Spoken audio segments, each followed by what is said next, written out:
Number 5, गावातील तंटामुक्ती अभियान थंडावले, तंटामुक्त समित्यांचे काम थांबले, ग्रामीण भागात गुन्हेगारी वाढली। मंडळी, महात्मा गांधी तंटामुक्त गाव अभियानांतर्गत गावात होणारे वाद गावातच मिटवून शांततेकडे, समृद्धीकडे वाटचाल करण्यासाठी गावागावात समित्या स्थापन करण्यात आल्या होत्या। मात्र या समित्यांकडून आता अंमलबजावणी होताना दिसत नाही। परिणामी गावात किरकोळ कारणावरून भांडणे आणि गुन्हेगारी वाढल्याचे चित्र आहे। तंटामुक्त समित्यांचे काम थांबल्यामुळे ग्रामीण भागात गुन्हेगारीचे, भावकीचे भांडण, मुलींची छेड काढणे, महिलांना त्रास देणे, गावठी दारूची विक्री यासारखे गुन्हे वाढले आहेत। त्यामुळे तंटामुक्त अभियानाचे पुनरुज्जीवन करून गावागावातील समित्या सक्रिय करणे काळाची गरज बनली आहे।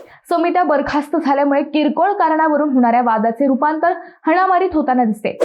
गावातील गावठी दारू, मटका, जुगार, बिंगो यावर कुणाचेच नियंत्रण राहिलेले नाही। तक्रार केल्यास त्याला दमदाटी केली जाते, खोट्या गुन्ह्यात अडकवण्याची धमकी दिली जात असल्याने अशा तक्रारी देण्यास गावातून कुणीही पुढे येत नाही। बहुतांश गावात या समित्या कागदावर अस्तित्वात आहेत। एकेकाळी राज्यात या अभियानामुळे गाव शांत झाली होती। तंटामुक्त झालेल्या गावांना शासनाकडून लाखो रुपयांचे पुरस्कार मिळत होते।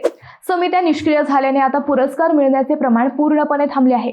मंडळी, कुठेतरी आमदार, खासदार, नेते, सरपंच आदींनी यावर फोकस करायला हवा। तुम्हाला काय वाटतं? कमेंट करा।